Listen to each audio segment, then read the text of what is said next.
Pushpa 2 The Rule was one of the most expensive Indian films ever made. And at 3 hours and 45 minutes for the longer reloaded version, it clocks in as one of the longest in Indian history. Its highly anticipated opening on December 5th, 2024 set several box office records. In less than a month, it became the highest grossing Indian film of the year, the second highest grossing Telugu film, and the third highest grossing Indian film worldwide. So, naturally, I had to see what all the fuss was about. Hey, I'm Mike. I studied film, I work in TV, and I love movies. I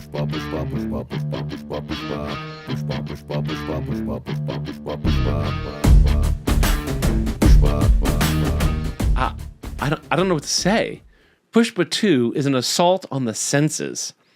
I'm going to review this film as an American, and I apologize in advance for not getting all the cultural references, because there are a lot. In fact, that's one of the things I like most about the film. Let's start by saying Pushpa 2 is not a Bollywood movie. Bollywood specifically refers to Hindi language film and comes mostly from the north of India. Pushpa 2 is a Telugu language film produced by the South Indian film industry, also known as Tollywood. The action scenes are way over the top. The dance numbers, extravagant. The costumes, the sets, all extreme. But the plot? Well, the plot's a little thin. But there is a lot of it. Let me try to explain. Pushpa 2 opens in a Japanese port where a container full of smuggled sandalwood is discovered with a man inside. This man is Pushpa, a feared and respected smuggler who fights his way unarmed through most of the Japanese Yakuza gang who's set on killing him.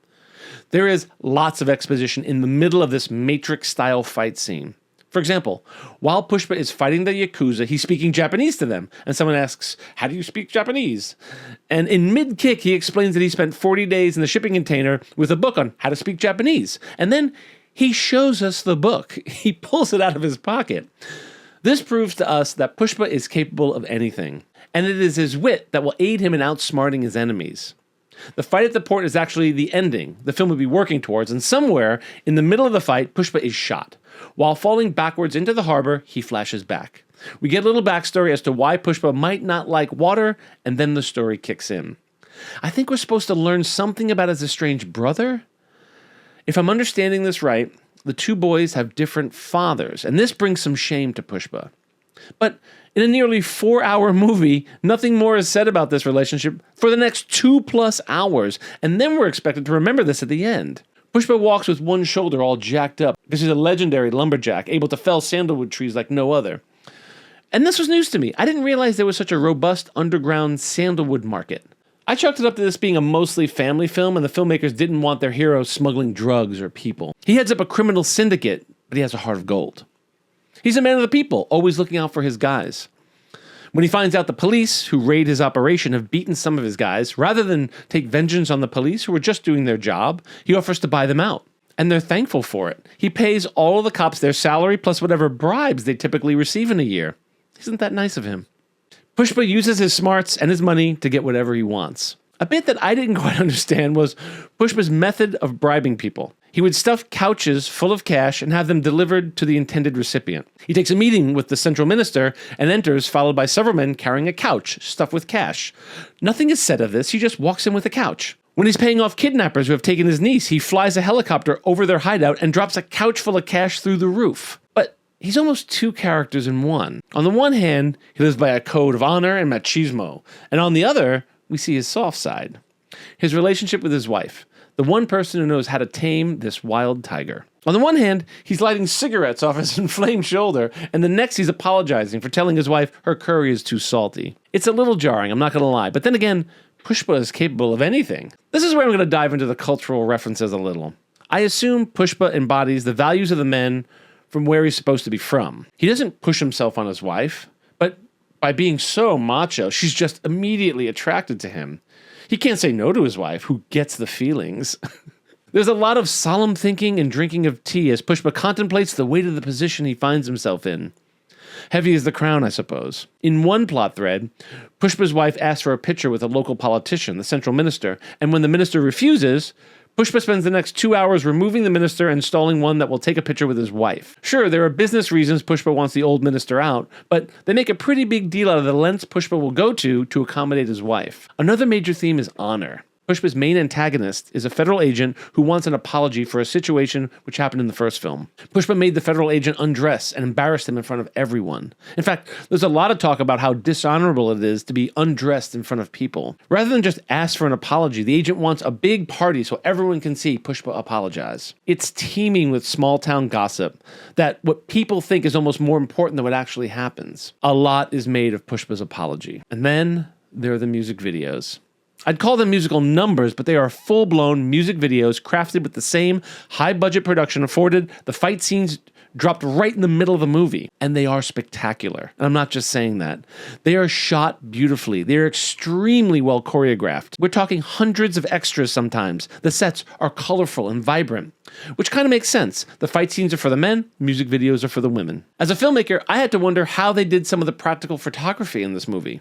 Sure, there's a lot of green screen action stunts, but watch Pushpa 2 and look for the shots without CGI. They are absolutely amazing. Pushpa indeed has something for everyone. It's hilarious and epic, visually stunning and ridiculous at the same time. Is some of it hokey? Sure. Pushpa enters the final fight scene alone against 30 or so members of a rival gang. We have already seen what he can do. In fact, one of the gang members freaks out that Pushpa is standing in front of them unrestrained. He's as deadly as a wild tiger. So there is some lame excuse for them to hit Pushpa and tie him up. And he lets them, almost like he's leveling the playing field. They tie his hands behind his back and bind his feet. The ensuing fight scene is something right out of the comic books. I had to Google whether or not this film was considered campy because I wasn't sure if it was being serious or not. If you're interested, Google says in general, yes, Pushpa 2 is camp, but not full-throated camp. As a side note, the consensus is that the original Pushpa, Pushpa the Rise, is not considered campy at all. I've yet to see that one. I figured I'd watch this one and go back if I like this enough. Oh yeah, I'm going back to watch Pushpa the Rise. Pushpa 2 has it all, almost too much so. It's 2 or 3 movies jammed into one. At one point, I wondered if this were written as a TV series originally. The story could be seen as episodic. Plotlines are started and ended, and new plots started again within the confines of one movie. There are parts of Pushpa 2 that I really enjoyed, and others that were just silly. I'm talking about his cat and mouse game of Catch Me If You Can with the federal agent. There are several big set pieces where the agent thinks he's caught Pushpa, only for Pushpa to have outsmarted him once again. Mwahahaha. He keeps doing this with his beard. And I don't even know what to say about the fight scene at the festival, so I'm just going to show you.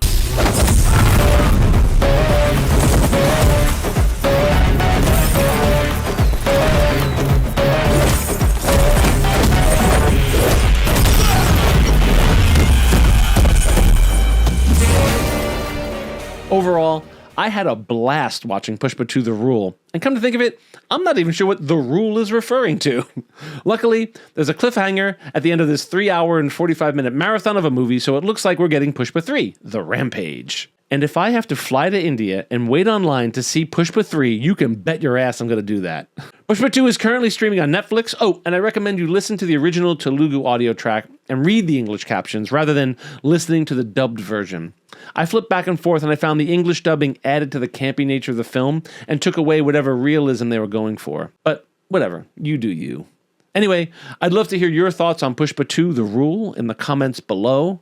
I'm actually hoping you guys can fill me in on some of the cultural details I missed. There isn't a lot of English chatter on this in the forums, and I don't speak Telugu, so I'm looking for you guys to help. As always, film is about community. I'm Mike, and I love movies.